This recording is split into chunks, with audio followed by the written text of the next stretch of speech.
Le son des pelles et des coups de massue dans le silence de la nuit.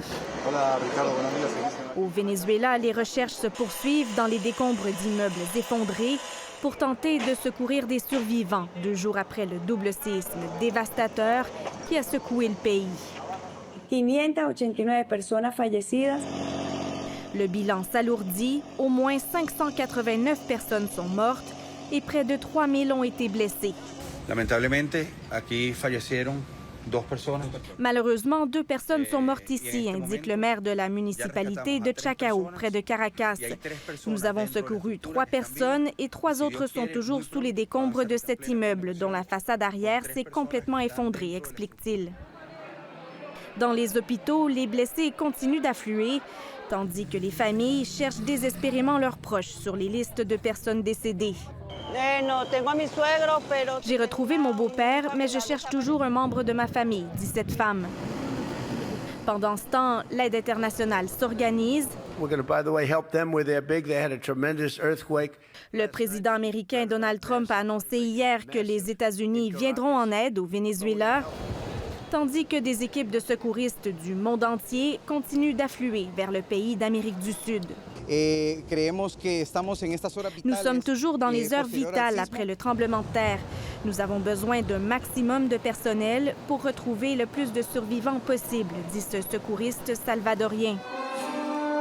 À l'étranger, les Vénézuéliens expatriés, eux, prient pour leurs proches, comme dans cette église de Buenos Aires, en Argentine. La distancia duele el doble. Où la douleur se vit à distance pour une diaspora déjà tourmentée par des années de crise. Ici Andréane Williams, Radio-Canada, Montréal. Et on vient tout juste d'avoir une mise à jour du responsable humanitaire de l'ONU qui parle maintenant de plus de 50 000 personnes disparues dans ce double séisme au Venezuela. Alors, c'est dans ce contexte, donc, qu'il y a de l'aide qui s'organise. Valérie Micaela, la diaspora vénézuélienne au Québec, donc, qui se mobilise. Oui, des gens qui nous ont dit qu'ils se sentent impuissants et qui font ce qui est en leur pouvoir pour aider leurs compatriotes au Venezuela. À Québec, dans la ville de Québec, il serait environ 200. Ici, dans la grande région de Montréal, ce serait autour de 3000 selon les gens à qui j'ai parlé aujourd'hui. Et donc, oui, il y a des collectes de fonds qui s'organisent, que ce soit en argent, mais aussi en dons de biens non périssables. Et par contre, ce qu'on constate, c'est qu'au Venezuela, même les besoins de base pour aller à la recherche des gens, il n'y en a pas ou il y en a peu, devrais-je dire. On sait que c'est un pays qui est en crise depuis des années. Ça s'est accentué au cours des derniers mois. Là-dessus, on peut écouter la présidente du Forum pour la démocratie Canada-Venezuela. Plus que l'aide des autres choses, c'est les équipements sur place, des gens spécialisés qui ont l'expertise. On a besoin de l'eau et peut-être des choses médicales, mais l'important, c'est sauver ces vies qui sont là 37 heures après. Valérie, l'élément à surveiller, par contre, c'est de s'assurer de faire des dons à des organismes crédibles.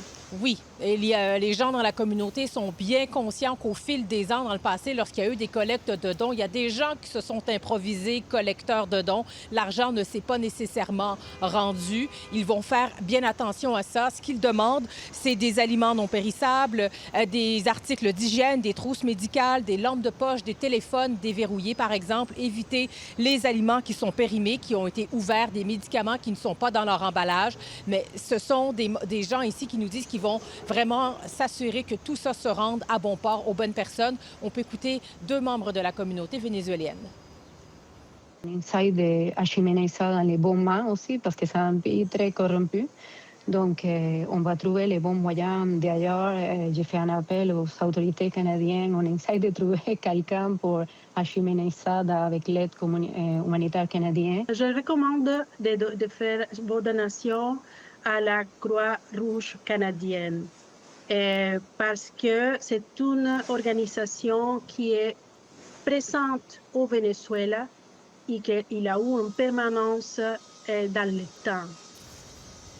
Ariane, la première dame qu'on a entendue, qui est propriétaire d'un restaurant à Montréal, était vraiment touchée par la réaction des Québécois qui ont été solidaires au cours des 24 dernières heures avec des dons très généreux. Ah oui, alors qu'il y a encore bien des membres de la diaspora qui ne savent même pas encore si leur famille a survécu. Valérie Micaela Bain, à Montréal, merci. Je vous en prie, au revoir.